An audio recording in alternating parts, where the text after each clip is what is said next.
আজকের ভিডিওতে আমি আপনাদের সাথে শেয়ার করব যেসব আত্মীয়ের বাসায় আপনি কখনো যাবেন না। তাই সম্পূর্ণ ভিডিওটি না টেনে মনোযোগ সহকারে দেখতে থাকুন। আশা করি এই ভিডিওটির মাধ্যমে আপনি অনেক কিছু শিখতে পারবেন। আত্মীয় শব্দটা শুনলেই আমাদের মনে একটা আপন ছবি আঁকে। ছোটবেলার ঈদ, পূজা, পারিবারিক মিলন মেলা বা গরমের ছুটির দিনগুলোতে নানা, খালা, মামা, চাচার বাড়ির স্মৃতি মনে পড়ে। কিন্তু সময় বদলায়, সম্পর্কের রূপও বদলায়। অনেক আত্মীয় যাদের আমরা একসময় আমরা বলতাম, তাদের আচরণ আজ আমাদের নিজেদের কাছেই অপরিচিত লাগে। জীবনের পথে চলতে চলতে আমরা শিখি সব আত্মীয় আপন নয় এবং সবাইকে নিজের জীবনের ঘনিষ্ঠভাবে রাখা উচিত নয়। কিছু সম্পর্ক থেকে দূরে থাকলেই ভালো। নিচে এমন কিছু আত্মীয়ের কথা তুলে ধরা হলো যাদের বাড়িতে কখনো না যাওয়ায় আপনার আত্মসম্মান, মানসিক শান্তি ও পারিবারিক সুস্থতার জন্য ভালো। নাম্বার ১, যারা আপনাকে তুচ্ছ করে দেখে। কিছু আত্মীয় থাকে যারা সরাসরি কিছু বলে না, কিন্তু আপনার জীবনের প্রতিটি সিদ্ধান্ত নিয়ে খোঁচা দিতে ভালোবাসে। আপনি কি পড়েছেন, কোথায় চাকরি করেন, কত টাকা ইনকাম করেন, সব কিছুতে তাদের যেন মাপকাঠি। আপনার সন্তানকে দেখেই বলে, এ তো দেখতে তোমার মতো হয়নি, অথবা ও কি ইংলিশ মিডিয়ামে পড়াওনি। আজকাল তো সবাই পড়ায়। এমন আত্মীয়দের বাসায় গেলে আপনি স্নেহ বা সম্মান না পেয়ে শুধু তুলনা আর অপমান কুড়াবেন। বারবার ছোট হতে হতে একদিন আপনি নিজেই নিজেকে নিয়ে সন্দেহ করবেন। তাই এমন আত্মীয়দের কাছ থেকে দূরে থাকাই ভালো। নাম্বার ২, যারা মুখে মিষ্টি কথা বলে কিন্তু মনের মধ্যে বিষ।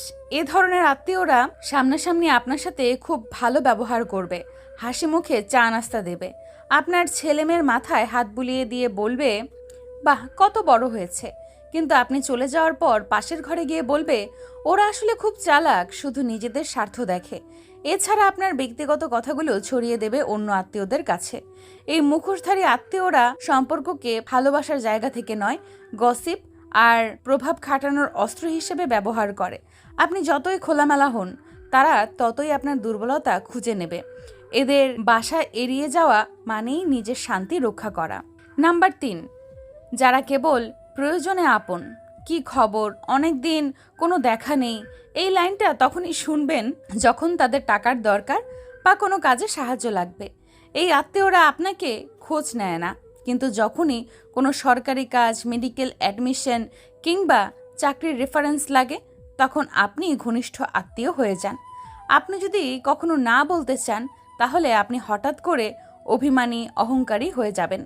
এ ধরনের আত্মীয়দের বাসায় গেলে একবার হয়তো খাতির পাবেন, কিন্তু ভেতরে ভেতরে আপনি হয়ে থাকবেন শুধুই সুবিধার মাধ্যম। নাম্বার ৪, যারা আপনার স্ত্রী, স্বামী বা সন্তানকে অপমান করে। আপনি নিজে অনেক কিছু সহ্য করতে পারেন, কিন্তু আপনার জীবন সঙ্গী বা সন্তানের অপমান সহ্য করা খুব কষ্টের। কিছু আত্মীয় আছে যারা কথার মাঝে স্ত্রীকে বেশি আধুনিক বা চুপচাপ বউ বলে কটাক্ষ করে। কেউ কেউ সন্তানের পড়াশোনা, চলাচল কিংবা পোশাক নিয়ে মন্তব্য করে। এ ধরনের পরিবেশে পরিবার নিয়ে যাওয়া মানে নিজেদের মূল্যবোধ বিসর্জন দেওয়া। সম্পর্ক যদি অপমানের কারণ হয়, সেটা যত আত্মীয়ই হোক, সেই বাড়ির দরজায় আর পা না রাখাই শ্রেয়। নাম্বার ৫, যারা সম্পর্ককে প্রতিযোগিতা বানায়। এদের কাছে সবকিছু তুলনার বিষয়। আপনি কোন গাড়ি চড়েন, কার বউ বেশি স্মার্ট, কার ছেলে বেশি মার্কস পায়, সব কিছুর মধ্যে প্রতিযোগিতা। তারা নিজের অর্জন বোঝানোর জন্য আপনার অপূর্ণতা খোঁজে।